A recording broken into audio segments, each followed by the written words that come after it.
Okay, so the recording begins. Today we will talk about the topic of my. I have a lot of interest in the topic. I've been doing quite a bit of research on this topic. I'm not the expert researcher on the topic compared to my friends in the research group, but I still believe that I know quite a lot about DRAM. Today we'll cover from the programmer point of view, what can you do to squeeze the same performance? More performance. I don't know why I said the same performance. Anyone heard about the word DRAM DIMM?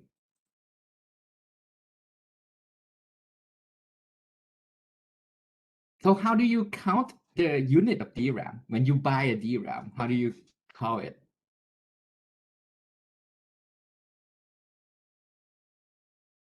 A stick? So reality is that thing is called a DIMM, but don't use that word when you go to computer shop because no one knows what the heck is that. In a technical sense, that thing is called a DIMM. Do you know why we call it a DIMM? The MM word stands for memory module.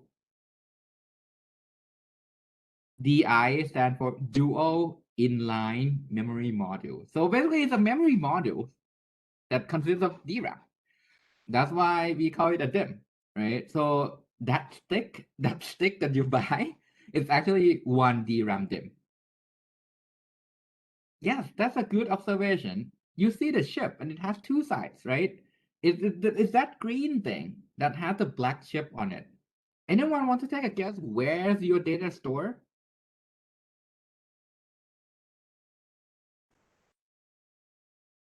It's actually the black thing. The black thing is the chip that store the data, right? That's where your data is stored. And you see that there are two sides of that, right? It has to do with how DRAM operate and how you can get even more bandwidth when having these two-side chips. So let me kind of go through this slowly first. Each DRAM DIMM, the way you install is what? How do you install that?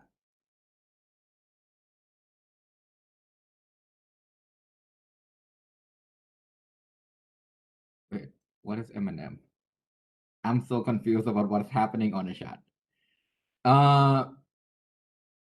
You plug it in that socket on the motherboard that says DRAM goes here, right? Basically, you plug it in. That's how you connect your memory to the processor. Now you have the CPU that we learned, right? We have the CPU. You plug the memory in, the CPU connects to DRAM. There's going to be a small controller on the CPU side to control DRAM. Why do we need to control DRAM? Because we basically need to drive the data around, right? Take the data, read it here, write it here. Here's my address. Please show me the data, right? Any questions so far? So that giant 8 gigabyte, 16 gigabyte DRAM can be broken down to multiple subunits. Channel, rank, bank, and row. And each bit, ones and zero, that's one DRAM cell, right? Anyone want to take a guess on why are there two colors on your motherboard? So anyone here seen the motherboard on your computer? Let me bring up a picture.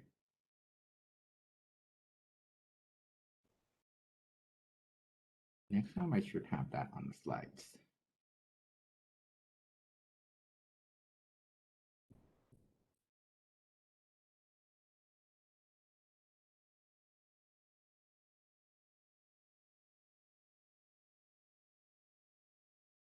Why are there only ones with one color everywhere?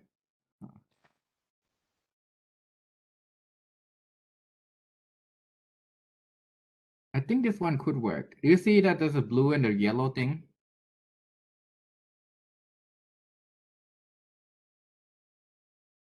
All right. This is actually not for aesthetic. There's a reason behind that. So a more fancy motherboard comes with multiple controller. When you plug them in a different color, what it means is they would operate using a different controller. It means you have double the bandwidth. You have double the bandwidth. Yeah, it works separately. It does work separately. You can send a load request to channel 1 and channel 0. Channel 1 and channel 0 would have nothing to do with each other. They're going to send that access in parallel, completely in parallel. It's a physical isolation, right?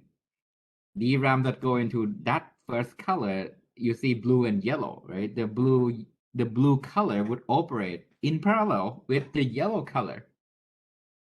What happened if you buy two DRAM stick, well, two DRAM DIMM, and plug them in the same color, even though you have two different colors? What would happen? Only one channel is used, so you kind of like didn't use the entire available bandwidth, right? So you want to make sure you read the motherboard manual to make sure you spread the DRAM across different channels, right? If you read things that Thai people say about this channel, I've seen a lot of wrong assumption. This is it. Each color typically means one channel. We'll dive deeper into what it means. All right, today, hopefully you understand how it works. DIMM, or dual inline memory modules, it kind of means that you have two sides of memory modules. Remember our old friend clock? Oops. A clock that looks like this? There's a up and down part of the clock, right? So typically the way you send the data would be transferred over within that period of one cycle. Right? DRAM, because you want more bandwidth, you actually transfer the data on both the positive side and negative side. So you kind of have the double data rate like that. Double data rate. Anyone want to guess where the word DDR come from?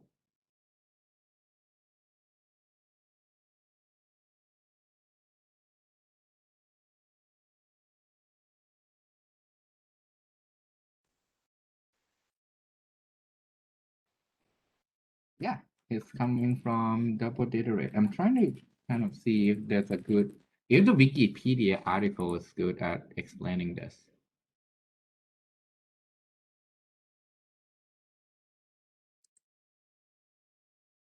Yeah, I think it does explain really well. So if you're curious about what does DDR stand for, search DDR, DRAM. Wikipedia article is really pretty good at explaining it. All right. So this is why you get a double data rate. So if you buy the DRAM, and you say the transfer rate of, so let's say, let me get you one of the newer ones, right? So DDR4 32,000. When you buy this particular DRAM, right? Oh, I mean, Wikipedia is not academic, it's good enough. DDR4 32,000. If you read the spec sheet, what are they trying to claim with the number 32,000?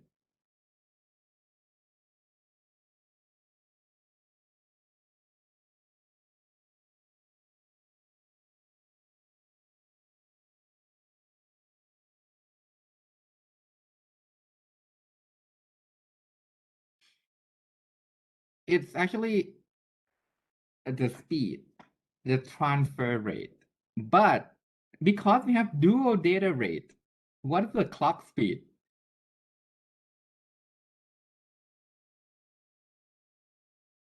It's actually 1600 cycle megahertz, 1600 megahertz. But because you can transfer 2 pieces of data per cycle, so that's why you get 3200, right? 3200 transaction per second. Transaction per second. So that's what the number means, basically. All right.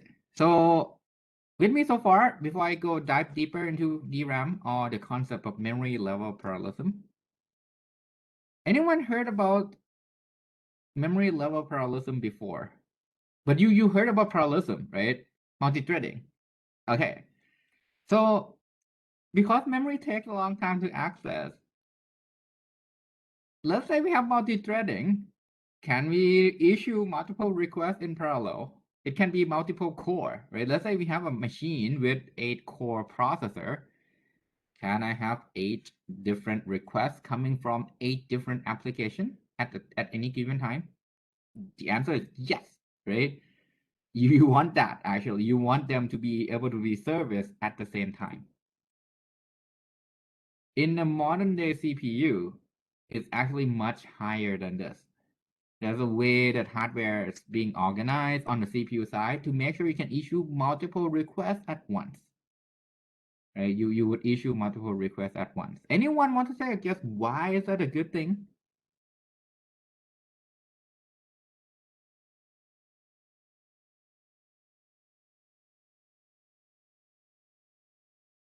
Well, first of all, yeah, you have a 1000 tabs on Chrome running, right? You want to make sure we service the request coming from all those tabs.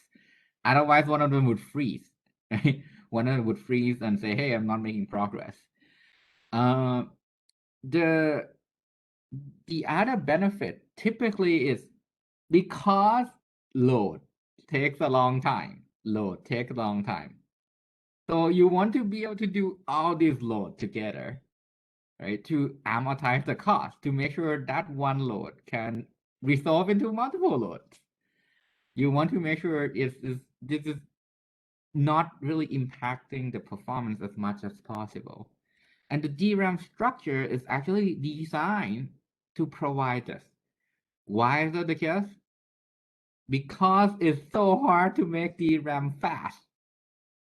If I cannot make it fast, what's my option? Can someone guess? What would be my option? If I cannot make things fast, what can I do? I'll do more, right? I'll do more work. If let's say I have a construction project. Let's say I have a construction project, right? You know the limit of human. We can't work any faster than this, otherwise someone would die, right? So what do? If you want your construction project to finish faster, what is the typical strategy? You add more human, right? You add more things that you can process at once.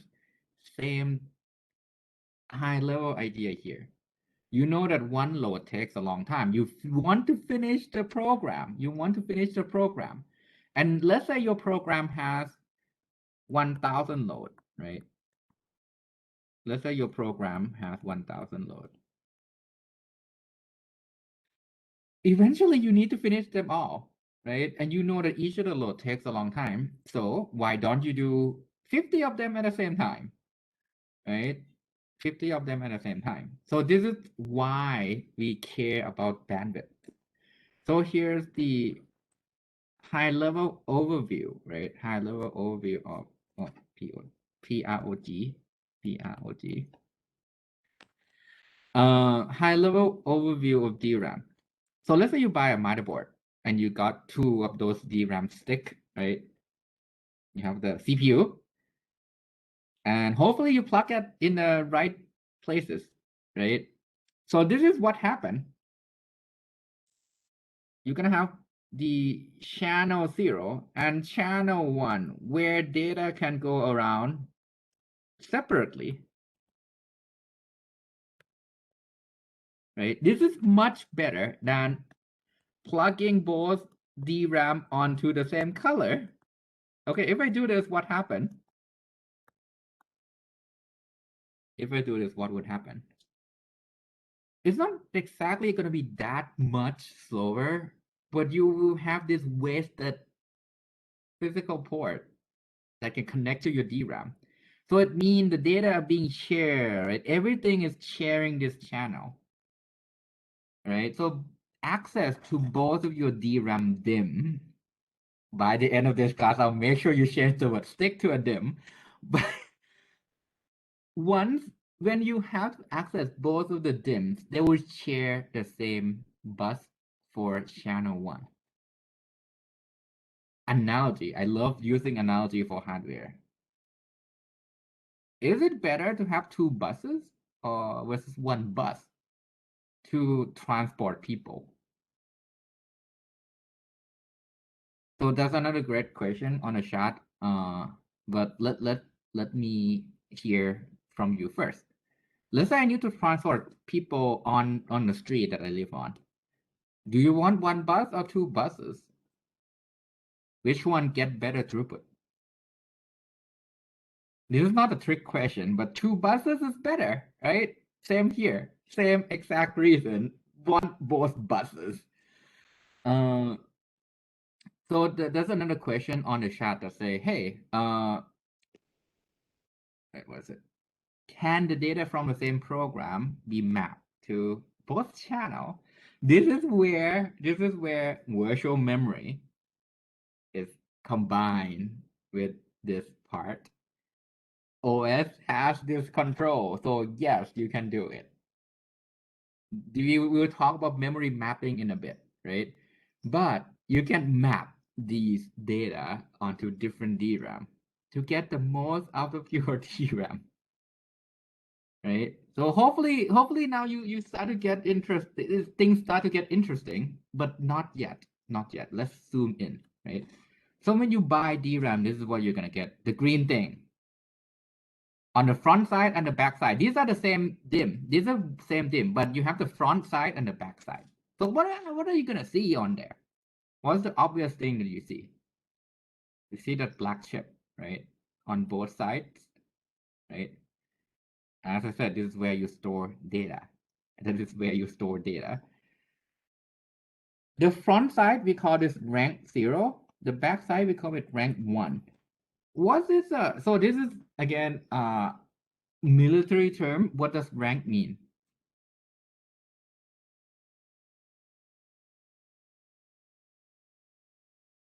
So there's a question on the yeah, I forgot about hierarchy thing too. Yes, it does mean hierarchy. So a rank is a unit of group of soldiers, right, that would work together.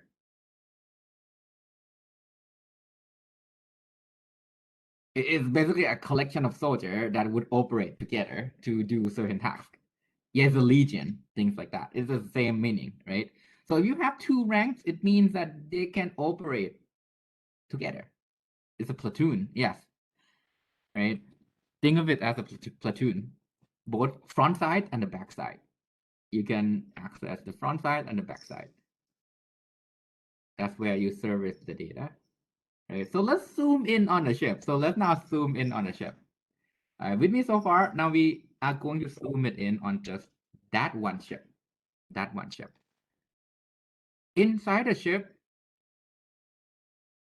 you're gonna actually divide to get more parallelism because channel is not good enough. So I think there was a question on the chat about what if you make something like the organizer to connect our DRAM DIMM with multiple buses? So that's a good question. My take on that is, do you know what's one of the most expensive thing about like this DRAM connection? So do you see the connection that you plug it in? It's like this copper pin, right? That touch between DRAM and motherboard. It turns out the number of pins is really expensive. Like adding more pins costs a lot. So if you want more buses, that can be expensive. Depending on the grade of the computer, some like a server grade machine would have a lot of these buses, right?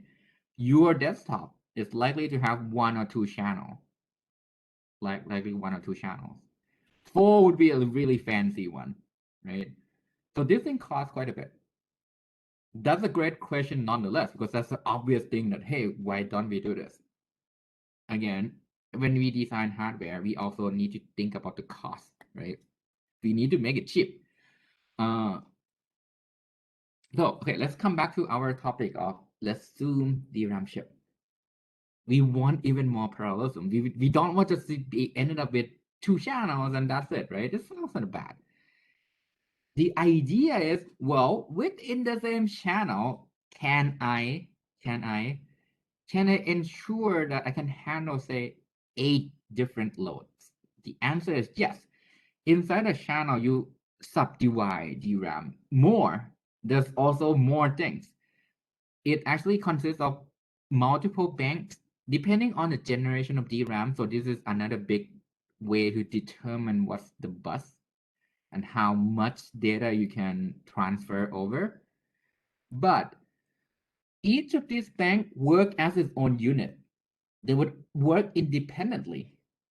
If I have data access to bank 0, access to address A, and then another access to address B, there would be basically service in parallel.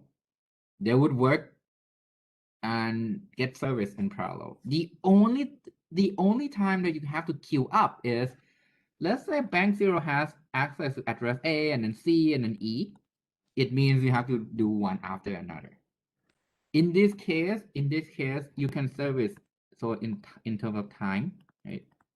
You're gonna service A and B at the same time, and then you're gonna service C, and then you're gonna service E. Right? With me so far? So if you have access to the same bank, you have to do that back to back to back to back. If you access to a different bank, you can process those requests in parallel. So what's the benefit here? What's the benefit of this particular organization?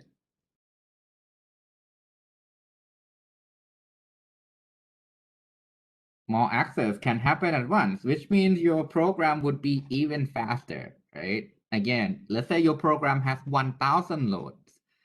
If the load, like 8 of the load can be serviced through all these 8 banks, it means that one load, like I guess the time that it takes to process one load would be divided into 8 because you can overlap them, process them all together, one to bank 0, one to bank 1, one to bank 2, right?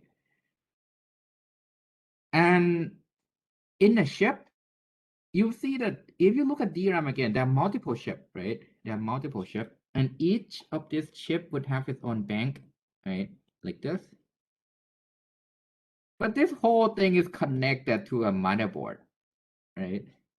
Now you might be wondering, so what about the other chip? Right? What about the other chip? The thing is, how big is a cache block? So how big is one cache block?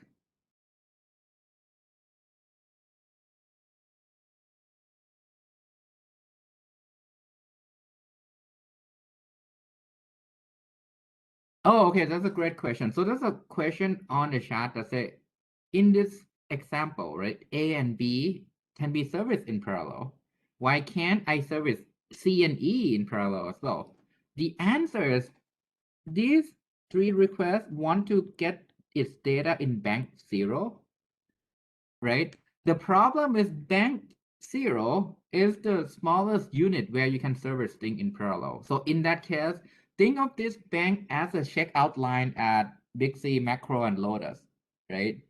So if you finish together, you can have, over here, it's like having 8 checkout line, but your address somehow go to checkout line 0, so you have to wait.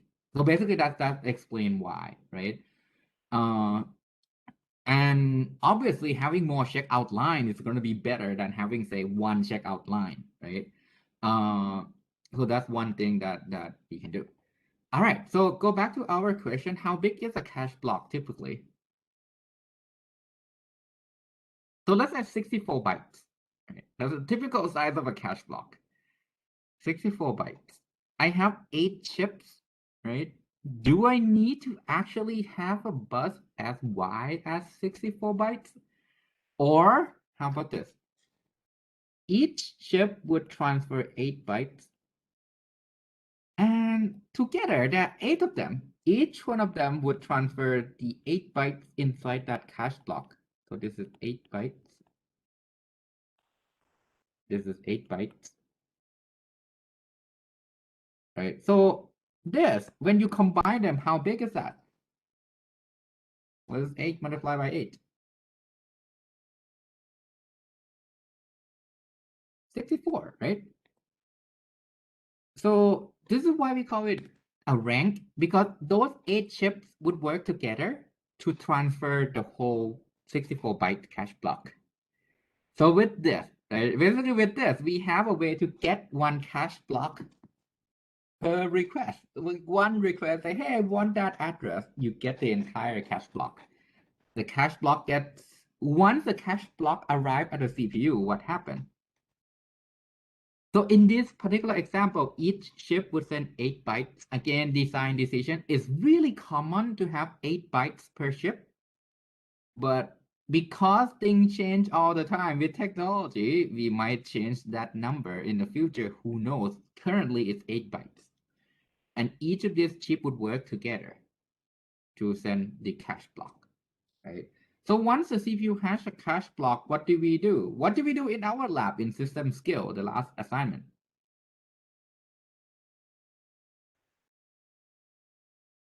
We'll go to the cache and we replace, right? We go to do cache eviction, and that's how things connect. Once you have the data from DRAM, you go to the cache. I'm replacing it. Send the data that the processor want to access. Oh, that's a great question. That's a great question. So there's a question about searching, right? Would it be slow since each of the bank would work independently? And there are tons of address. Assuming that we don't know the address, we have to do page walk. So those are two questions.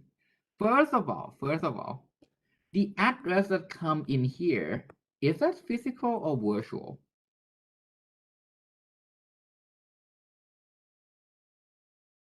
By the point you reach DRAM, do you get the physical address or virtual address?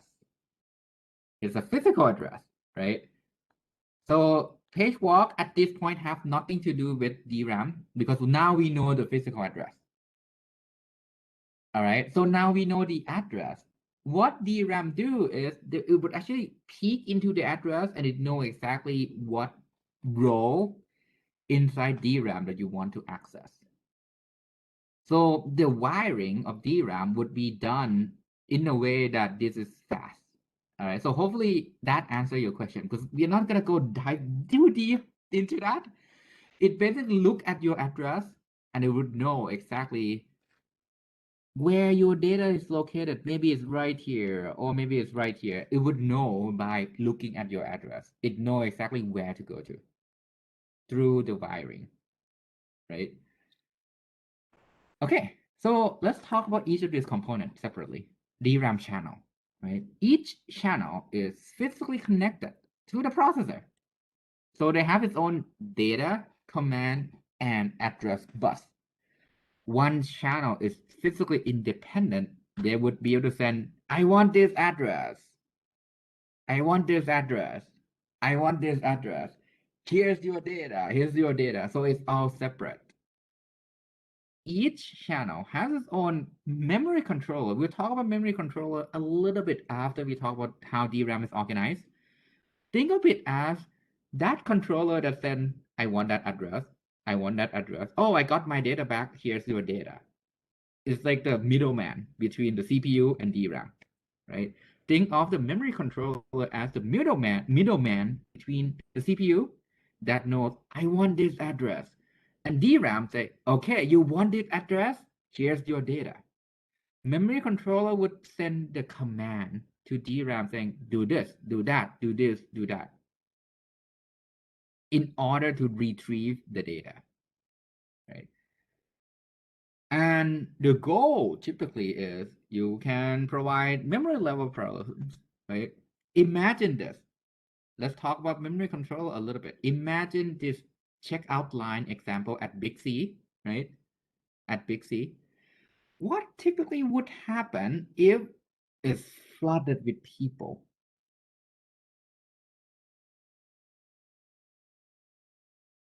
Would it be better to have someone to like, hey, that line is empty, please go there. Hey, that line is relatively smaller, please go there. Hey, we need more people at the checkout counter, let's open more, things like that, right? Imagine memory controller as that person who give all the command what to do so that the checkout is done as soon as possible, right? It would even do something like, hey, you are going to check out only one thing. Go to the front of the line because you're going to be done as quick as possible. No one has to wait that long, right? Things like that, right? What is that red line policy? I don't know what red line policy mean. So in like grocery store, right, they will have a line that they call in counter section. They will have a line. The staff will try to not let the queue go beyond that line. So if they saw people like the queue Oh, up, like the size of the queue, they right? gotta open more counter and tell the people. Yeah. I mean, physically, you cannot open any more counter with DRAM, right? You cannot open any more checkout line, but they would manage who gets service first, basically. And they're not in DRAM. The other thing is they're not gonna literally say, hey, you go to the other line. You cannot. You cannot go to the other line because you have the address that you need to access. But they would manage these requests. Is short, so let's go there in front of the line, get service pretty quickly, be done. Things like that, right? Think of the controller as like the manager. DRAM rank, each individual rank contains multiple chips, as I said, and they work together to send the cache block. So this is the simplest one. Dual inline memory modules, as I said, enabling double data rate.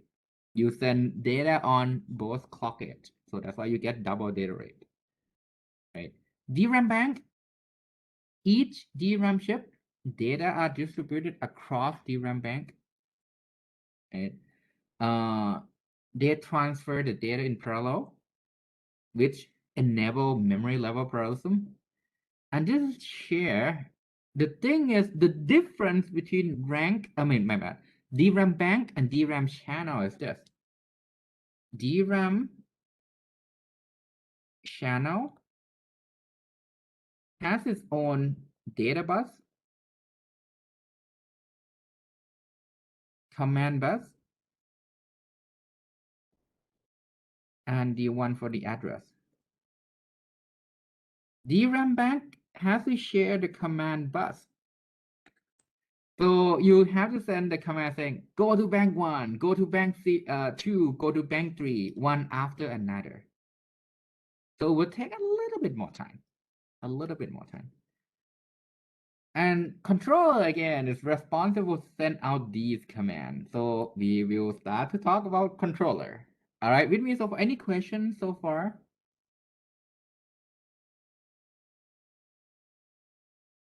Any questions so far before we move on to the concept of controller? Oh, that's a great question. Are the two channels has the same list for physical address? No. The physical address will be separate for each of the channel. Actually, if you look at the physical address, right? Physical address. Typically, this is what happened. There'll be the bits that specify the channel,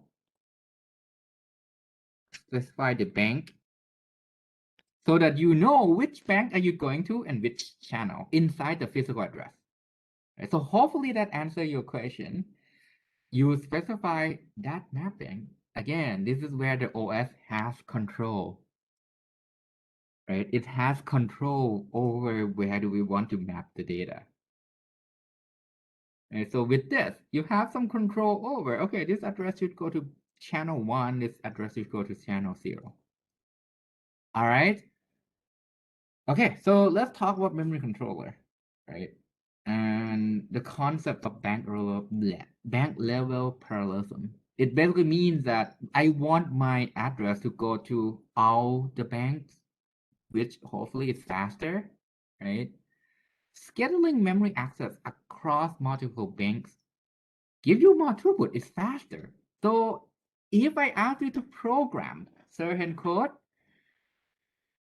would it be more beneficial if your code go to bank 0 to bank 8, bank 7, versus another piece of code that always go to bank 0?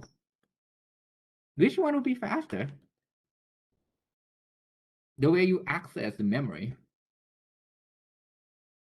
You have address going to bank 0 versus bank distributed equally, bank 0, bank 1, bank 2, bank 3, bank 4. So the one that distribute request to all the banks would be faster, right? That's something you might want to be aware of. It does impact performance. For example, in many high throughput applications, like a GPU, right? This can impact performance. This is called bank level parallelism. All right. The other concept is a row of DRAM. So inside DRAM, if you zoom in, like zoom as fast as much as possible, you get a capacitor. Store 1 bit. Store 1 bit, right? This is 1 bit. That 1 bit contains a few electrons. A few electrons. So what would be the voltage value when you try to sense it? It would be pretty low, right? Can you tell between 1 and 0 if that's the case?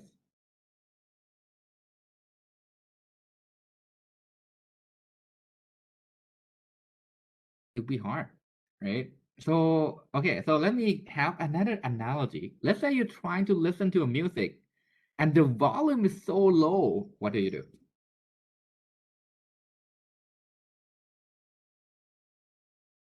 What do you do when the volume is so low? You turn it up, right? The in signal processing, when you turn up the volume, what do you, well, don't cry about hearing loss. Basically, it's the volume is too low. Anyone heard about this thing called amplifier? What does amplifier do?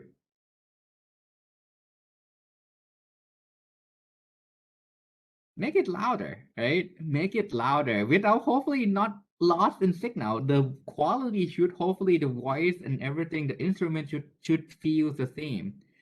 The quality of the volume of the music should be the same. So that's what the amplifier is for, right? It increased the volume. So if I amplify the signal, what can I do now?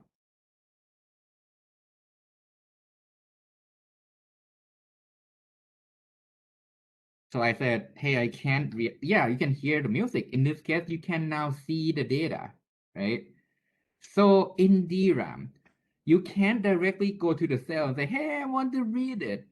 Good luck reading that 5 electrons. No, you can't do that. What happened is the charge would get amplified.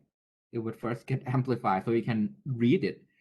It would get amplified into a unit we call a row buffer. What is a buffer?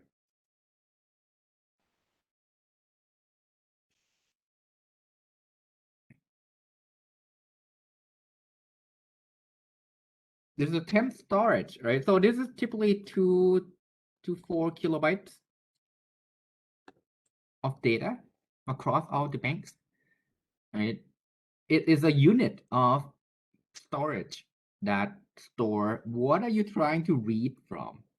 Like, what are you trying to read from? Different version of DRAM would have a different size.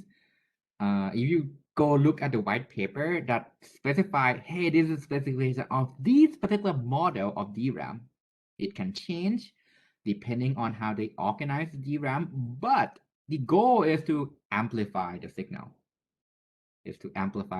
So I can read from it, right? So I can read from it. To actually amplify, this row buffer consists of what we call sense amplifier. We amplify the signal so we can sense it. The name basically follow what we want to do. Amplify the signal so we can sense what's in that. Only the data Data in the row buffer can be read. Only the data in the row buffer can be read. So here's the basic operation. If I say that how big is the DRAM? How much of how big is the one that you buy?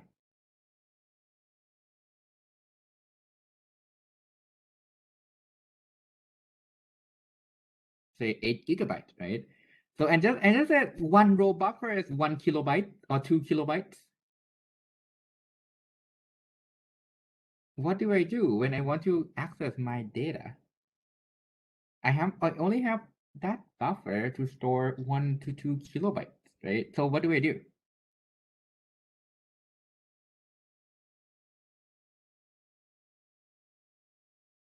If you're rich, I guess you can add more buffer. So if you are not, well, if you are not rich and don't own Samsung. By the way, guys, Samsung is one of the main manufacturer of DRAM in the world. Like that's some DRAM is their main thing, not the mobile phone DRAM. Also one of the best, right? So you can, well, I guess you can add row buffer, but even with more row buffer, right? To read the address, what does it mean? There are two main status of the row buffer. It can be open. Open means there's some data in there. It can be some data in there. Or close. Close means I kick that data out. It's clear. The buffer is now clear, so I can put in another piece of data. Is it clear? Open means there's some data in there, either some address. You can read from it if you want to access things in that range. Close means that it's being clear. You can put new data in there. So to close a row, so let's say the DRAM row buffer is open right now. To close it, the controller would say, close that row. It moves the data back. It moves the data in the row back to the cell to make sure the electron stays there and you don't lose data. Think of it this way. You have, this is your DRAM. And this is a row buffer, right? So let's say you have, I'm sorry. Let's say you have row A right here, right? Closing the row means I'm gonna move A back to where it belongs. That's closing the row. To read a row, let's say I want to read row B. It means that row B has to be on the row buffer. So in this case, what do I do?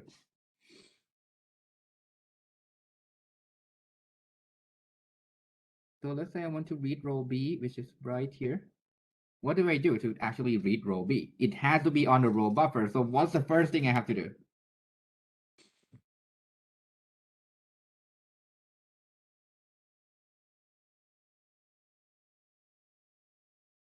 Yeah, basically move this row into the row buffer, right? So that's it. That's the operation. That's how we operate DRAM. So reading data in an open row, right? You spend some time reading the data because, well, you have the, so this again, DRAM. And this is a row buffer. Right now you have row B in it. If you want to read anything in row B, what do I do? Let's say I want to read this part in row B. I'm gonna say I want that data. It's already there, right? Are these, so that's another good question. Are these all like mux? It's kind of combination of wiring and muxing, to be honest. Is to distribute the address and know exactly where do we retrieve the data, how do we get the data, how do we load the data, right? We are not going to go into the digital design detail because it's too much detail for a programmer. You don't need to know that, right? You just need to know that these things take time. So when you write a program, certain things would cause a bank level parallelism. Certain thing would cause the good things in the row buffer, right? So let's say I have a repeat reading to row B, request 1, request 2, request number 3, all on row B. What can I do? I would read 1, read 2, and read 3, right? Read 1, then 2, and then 3. I issue 3 read requests. With me so far? Now that, let's say you want to read data that's already on a row buffer. So what if I need to read data, but the row is closed? What do we have to do? So this is my DRAM. This is my row buffer. The data I want to read is right here. What do we do?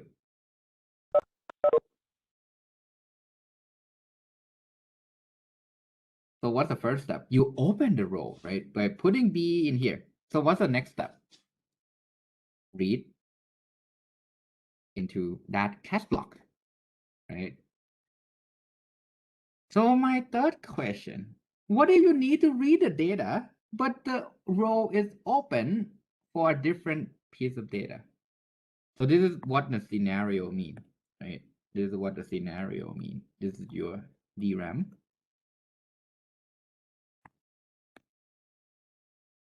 This is your row buffer that contain row A, and you want to read row B. If you want to read row B, what's the first step?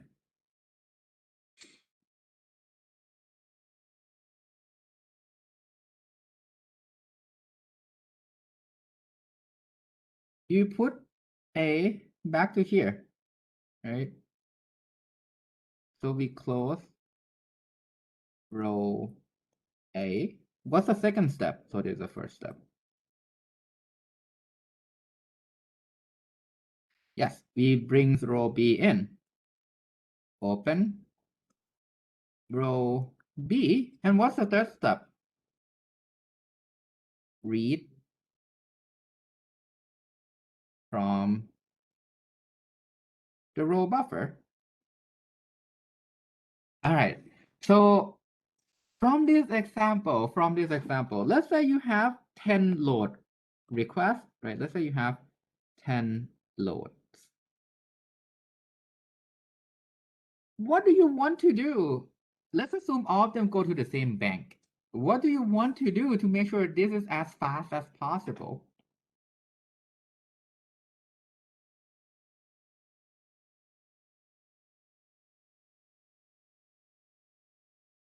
Yeah, hopefully,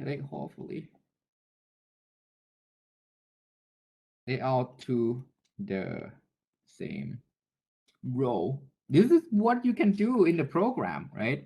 Make sure they're adjacent when you issue a bunch of row requests. Make sure you go through multiple banks and the same row, right?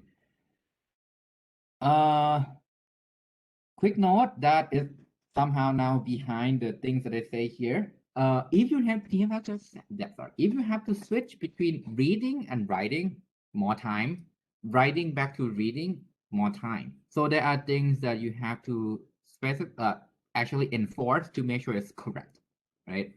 And here are the basic DRAM operation. If you read DRAM spec sheet, anyone try to buy DRAM, you have no idea what the DRAM is, except for, it's DDR 32,000, and that's probably faster than DDR 2666. You might have seen something like this. Have anyone here seen this thing before when you look at DRAM spec sheet before you buy it? Or TRP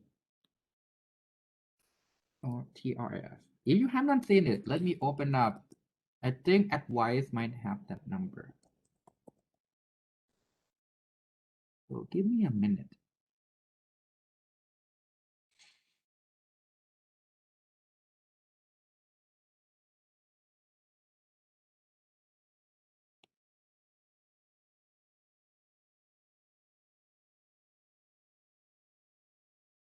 So many ads.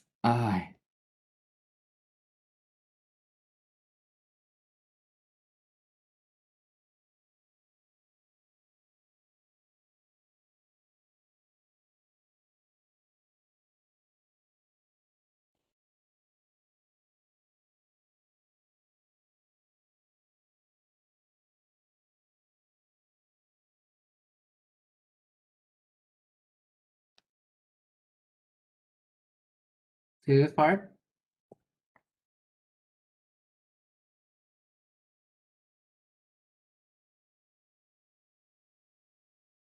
It's actually the time it takes to do these operations. So do you want a higher number or a lower number?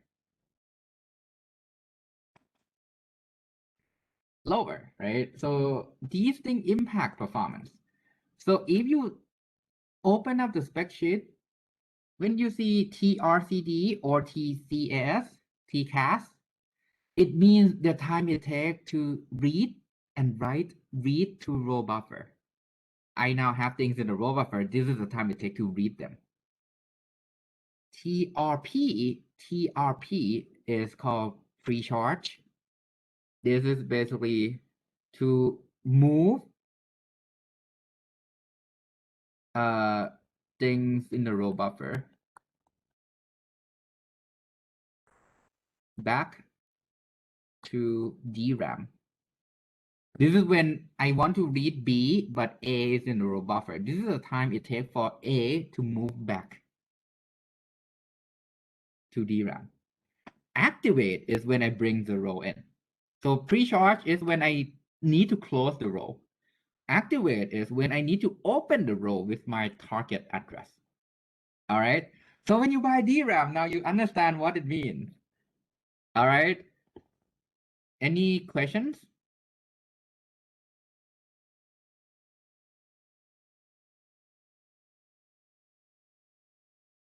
And the normal sequence is basically I would pre-charge to close the row, activate, bring the row you want to read in, and then read or write. Pre-charge can be done ahead of time.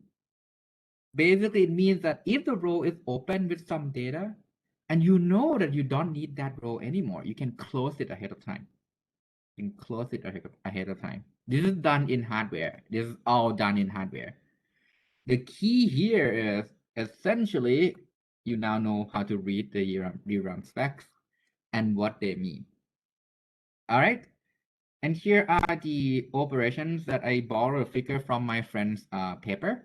This is a paper in conference HP 2015. No need to understand the content of the paper. I just need to borrow the figure. This is a capacitor. This is store ones and zero. This is where you store the data. This thing is your row buffer. To actually have the enough electron, right? To have enough electrons, you connect the bit line to a power source, including another capacitor that are bigger, so that if the capacitor is greater than half, if this is greater than half, right? So let's say if greater than half is 1, what is the value here?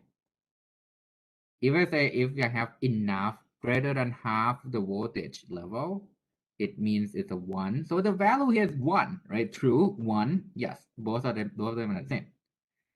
So if I read this, I should read a 1. A little bit of physics, right? A little bit of physics. Here's what will happen. Again, I'm gonna redraw. This thing is your, oops, sorry. This thing is your row buffer, and this is the DRAM cell. Notice there are two switches, this switch and this switch. With me so far, you have switch number 1 and switch number 2.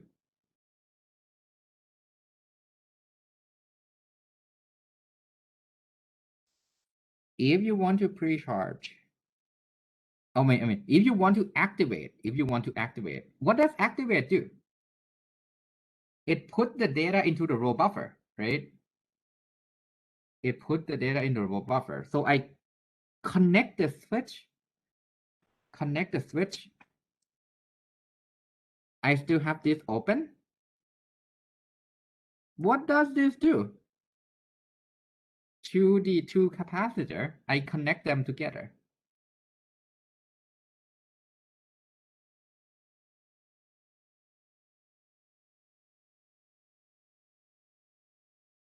basically electron move from here to here, right? Because this is at 1/2, this is greater than 1/2.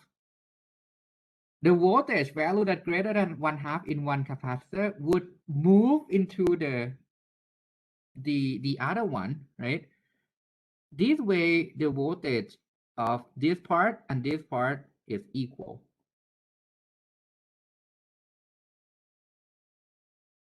Right? With me so far. Basically, the voltage of both capacitors are now equal because you connect the wiring. It's a short circuit, right? Let's say you poke your finger on the outlet. What happened? Except for the part that you die. What happened? Electron move, right? Because you connect the circuit. It tries to move so that the whole voltage level balance out, right? Same thing here. Okay.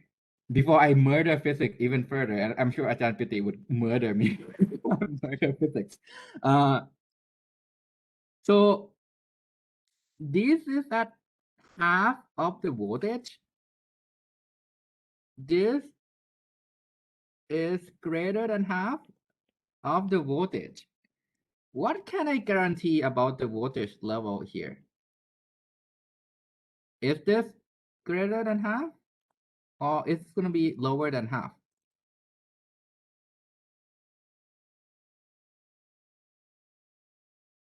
It's going to be more than half, right? Because total, just do the sum, it's going to be more than half. Because you're adding half to something greater than half. That sum would be more than half. All right, maths. I'm sure I don't murder that maths. Okay. So the next step is when you amplify, right? So this is when you've almost done with activate. Now you want the data in the row buffer, you amplify. Amplify basically means you close this. You have the amplifier right here. What the amplifier do? What does the amplifier do?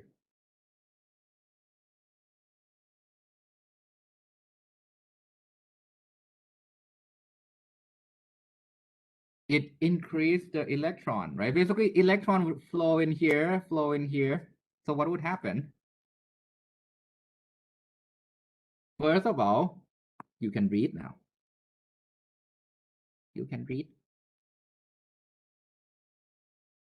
You can read the data, right? Because now that amplifier, the row buffer now have the data.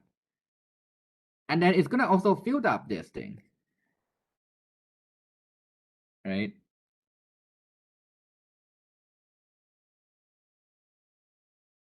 And that's when you pre-charge, which is make sure these are filled. These are filled. Okay. Why do we need to fill it back up? Look at how little we have left here in the tank, right? It's almost half. If it's almost half, if you open the circuit, now your capacitor lose everything. You don't even know it's at 1 or 0, right? So you need to fill it back up. Once you finish the pre-charge, notice that now you're all filled back up, all right? Any question here? So basically this is activate, read, pre-charge. Okay. A little bit too much physics. I understand this. I can tell you I'm not going to ask this on the exam. Which part is the row buffer? Great question. Is this thing. Sense amplifier. This is the row buffer. That's where you interface and read and write from it.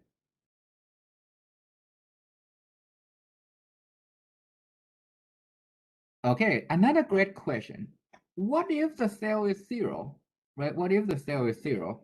So let me use a different color. So can I use this color, green? This is when cell is 0. So when you connect here, this is going to be lower than half, this is going to be lower than half. Because now the cell is 0, right? So when you share the charge, over here, this will be lower than half, this will be lower than half. In this case, the amplifier would drain everything. So now this will become empty.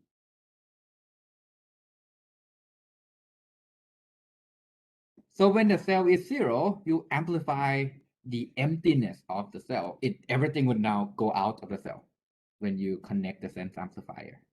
So you're gonna read 0. All right. Okay, with me so far? Any questions?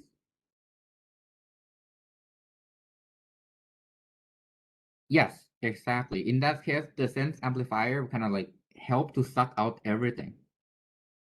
All the electron will be gone from the cell. All right. Okay. So again, come back to higher level. No more physics, no more capacitor. Now it's about programming. Now that you see that if you access things in the same row, is that faster or slower than accessing things in a different row?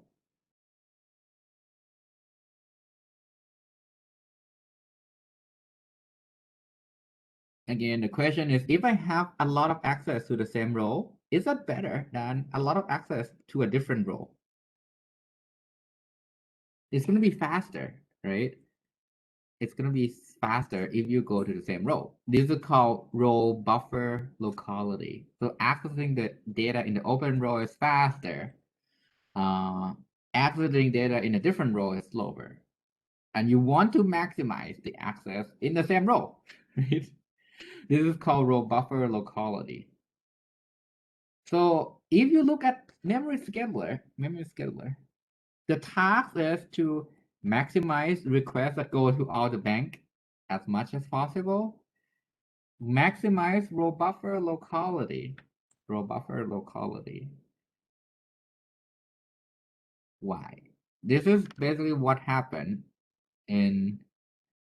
Yes, it does seems like cache block, right? It's a row buffer hit. You go to the row buffer, your data is there. We call that row buffer hit. So if you look at the memory controller, it looks like this. It's a bunch of buffer that the processor would say, hey, I want to load that data. The request would go into the request buffer. It just maintain these are the loads that I have to satisfy. Every processor would send requests coming from the application, say, I want that data, I want that data, I want that data. Are you with me so far?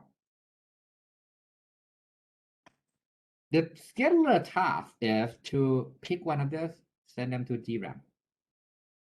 The command bus is where it gets picked. It picks, okay, this yellow request, go to DRAM. You got the data back, right? This blue request, send it to DRAM and got the data back, right? And remember, your bandwidth at DRAM is limited. So when you have multiple applications running, is it possible that two applications would occupy the same page in general? In most cases, if you don't share any data, are they going to the same page or are they going to a different page? I'm talking about address space now. They are going to be from different pages, right? How big is a row buffer?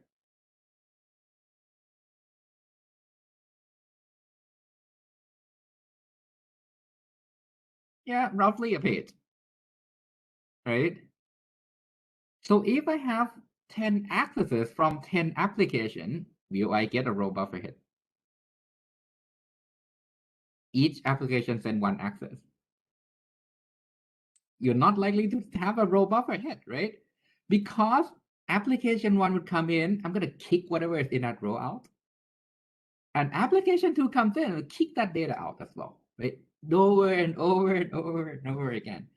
So when you run multiple things at once, right, this can happen. It would even make things slower, right? So the key here is you run multiple applications, there's a chance that you have more row buffer miss and your program can slow down. The scheduler can help mitigating this, right? So 101, without the timing constraint to say, hey, I have to pre-charge, activate, read, pre-charge, activate, read, pre-charge, activate, read, these are the goal. You want to maximize the number of row buffer hits. You want to maximize parallel DRAM access. And make sure everything is fair. Make sure everything is fair. My advisor, Owner Mutlu, actually have a paper that show if you run MATLAB and compiling code in C together, the controller can be so unfair to one application that they are slowing down by seven times. 7 times. Because the controller say, hey, oh great, row buffer hits all the time. So I'm gonna prioritize row buffer hits, right? So that one application get to use DRAM. The other application is like, I can't use DRAM because controller never give me the time, right? Because controller never give me the time. Myself also have a paper with AMD research on similar topic, but for CPU, GPU. Anyone heard about this integrated GPU? So if you look at GPU requests, it turns out it has a really extremely high row buffer hit. So if I have a controller that say, hey, I'm gonna maximize row buffer hits all the time, and I have the CPU program running while I'm playing games, which one would be super slow?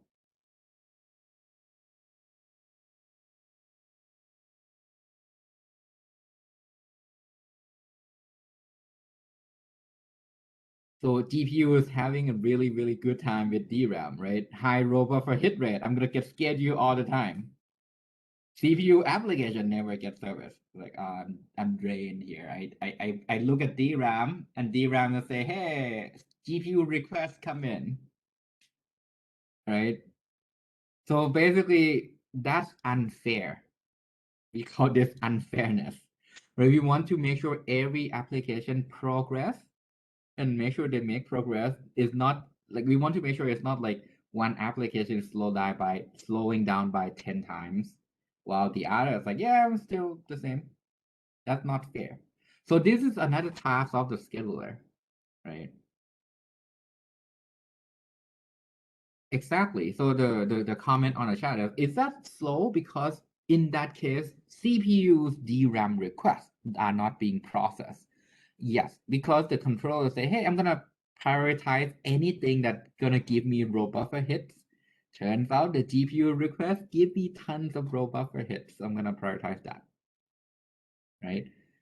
Uh, and the last goal is to make sure the timing is satisfied. You don't clock something too fast. You don't send requests too fast to make sure you can still read the correct data, right? So my question is, well, if I know row buffer hit request is good, can we do better in first come first serve?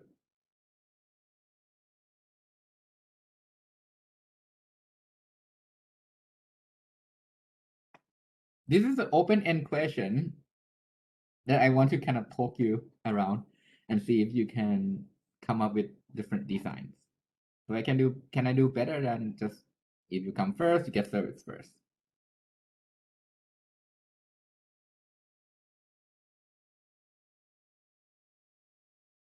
So round robin might be okay for fairness, right? Another good policy is, well, why don't I prioritize everything that have row buffer hits, right? If I have new requests, but it's to that row that I have, would that be better to service right now? Because I opened the row anyway, right? That would give me more throughput. They would make the program faster. So that's one possible policy, right? One possible policy. We call that policy FRFCFS. FR stands for row hit first. The first one that hit in the row, go there first. Then the next priority go first come first serve, right? Okay, so if you are curious about more of this, let me know. But let's do a quick break before we talk about how do we place the data. Can we place it across different banks? Can we place it across different channel? All right. So let's do a quick break because I feel like there's a lot of new content for everyone here.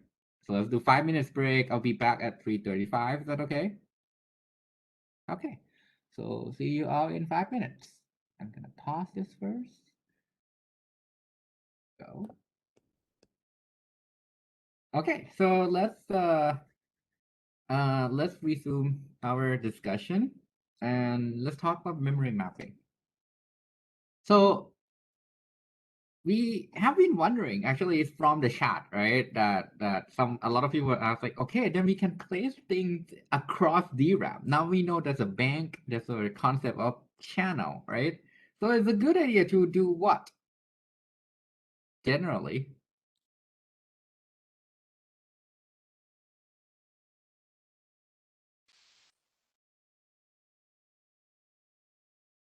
And yes, you can ask question on the project after class. I will need to figure out the time, but we will figure that out. You want to, first of all, I mean, obviously you want to place data close to each other, if possible, to get better cache locality.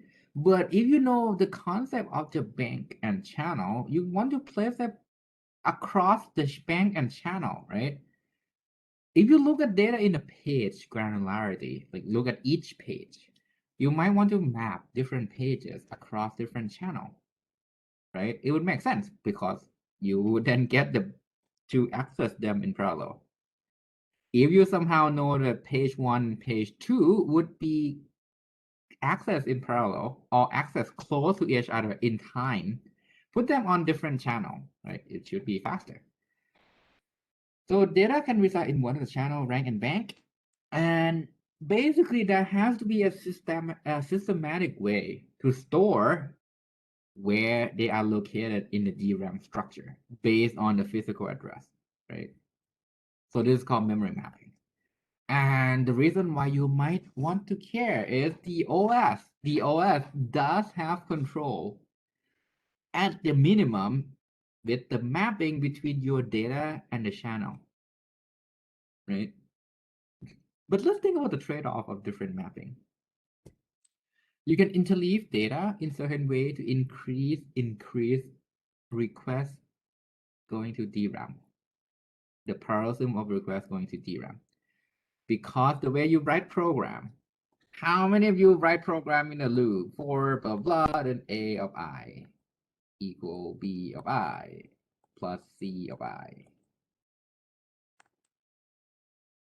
It's common, right? You access thing in block of data, right? So in most cases, is that a cache hit?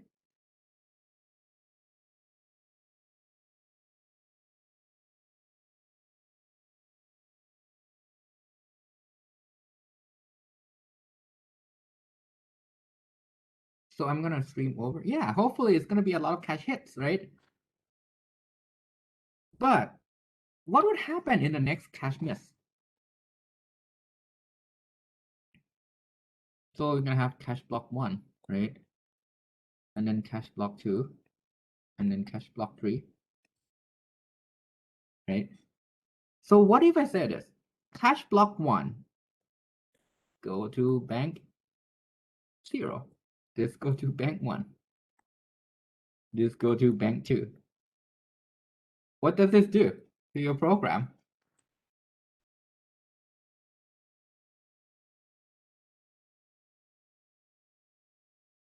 So can I access data in cache block 1 and 2 and 3 in parallel?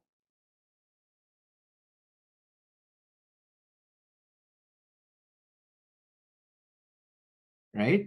So this is a nice thing, right? So if you can somehow map in a way that cache block 1 and 2 and 3 are being accessed in parallel, how can I know that these are different cache blocks?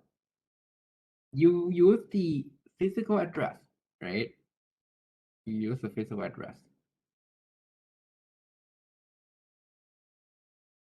So you can interleave there are multiple main methods. I'm going to talk about a few. One is called cache block interleaving. The other is called bank interleaving. So let's talk about cache block interleaving first. The idea is, as I said, you have cache block 0, cache block 1, cache block 2. Put them across different banks, right? Put them across different banks. So go back to system scale, byte in block, index bit, tag bits. How can I identify different cache block in this case?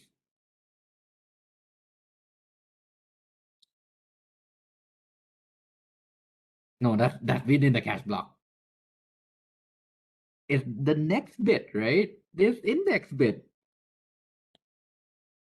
would tell you that definitely there's a different cache block, right? Because it's gonna go to a different set. It's gonna go to a different set. So I'm gonna modify the memory controller to specify that, hey, this bit is my bank bit. So if the number 000, go to bank 0, 001, go to bank 1, 002, go to bank 2, right? Because it would ensure that these things would be a different cache block. So I'm going to say, hey, those are my bank bits. I'm going to map them to a different bank, right? So the benefit here is sequential access to cache block 0, then cache block 1, and cache block 2 will be parallelized, right? It will be parallelized. So you're going to have a pretty high memory level parallelism. This is one strategy you can do. With me so far? Basically, you pick the bit such that when you have consecutive cache block, they go to a different bank. Right now, basically, we just need to pick out of your physical address, right? Out of your physical address, where do I place the bank bits? And your option, because you are, well, let's say you are designing the hardware, your option is any bit, right? Would it make sense to put the bank bits in bit 1 and 0?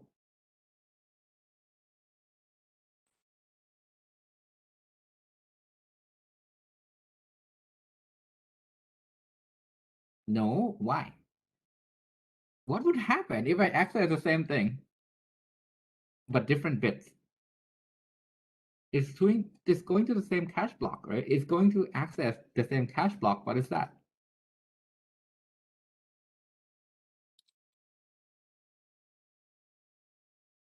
So I have access to cache block A, the next access to cache block A, the next access to cache block A. What's this called?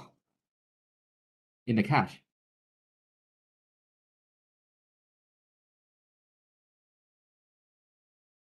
In the cache hit, right? So you hit in the cache. Do you even need to go to DRAM? No, right? So in that case, the bank bit doesn't really distribute your data across different banks. In this case, if you do cache block interleaving, you kind of interleave the request from each cache block across different banks. The other strategy is row interleaving, right? So you know that if, well, I mean, if you have cache block 0, cache block 1, cache block 2, and if they're next to each other, what will happen to the row buffer? So this is your row buffer. Okay. This would be cache block 0, cache block 1, cache block 2, blah, blah, blah. It would not go to the different bank, but it would go to the same bank. Is that a big problem here regarding the row buffer? Or is it good?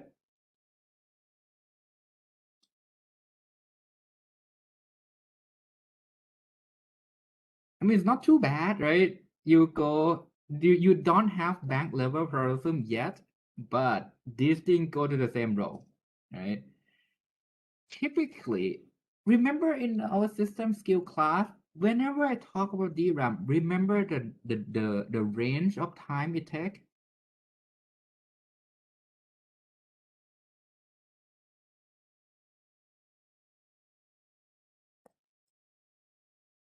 So that's a range around 12 nanosecond versus 50 nanosecond. Depending on DRAM technology, these days it's faster. These days it's actually faster now. I quote the number from about 5 years ago, right? So these days likely to be a little bit faster. Row buffer hit is that 12 nanosecond. Row buffer miss is like 50 nanosecond, right? So is this too bad? I mean, it's not that bad, right? It's not that bad. What will be the benefit here?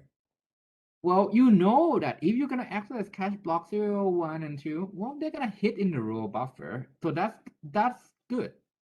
That's not too bad, right? Then access to a different row 1, row 2, and row 3 would then go to a different bank, right? In the different bank. And as I said, you're gonna have a lot of row hit. Right. So this is the second strategy.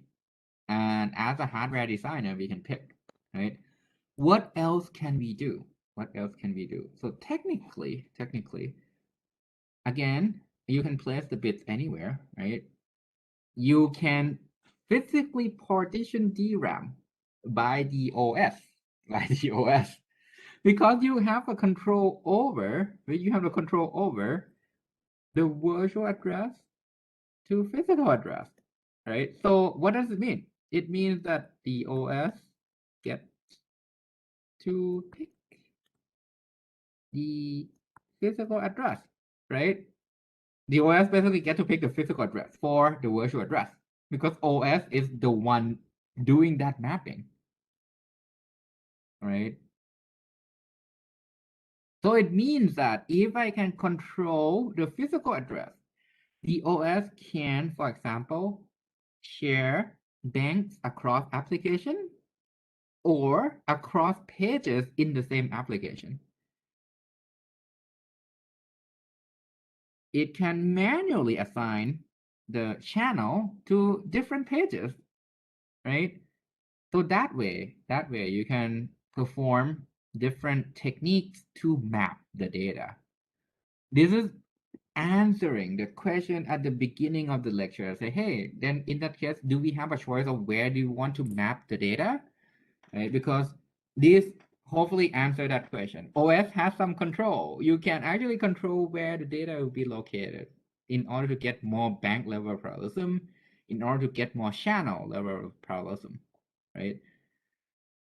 I think with the modern OS, there's still a chance that you don't have control over the bank from the OS point of view, but from your programmer point of view, you can still control your own DRAM access.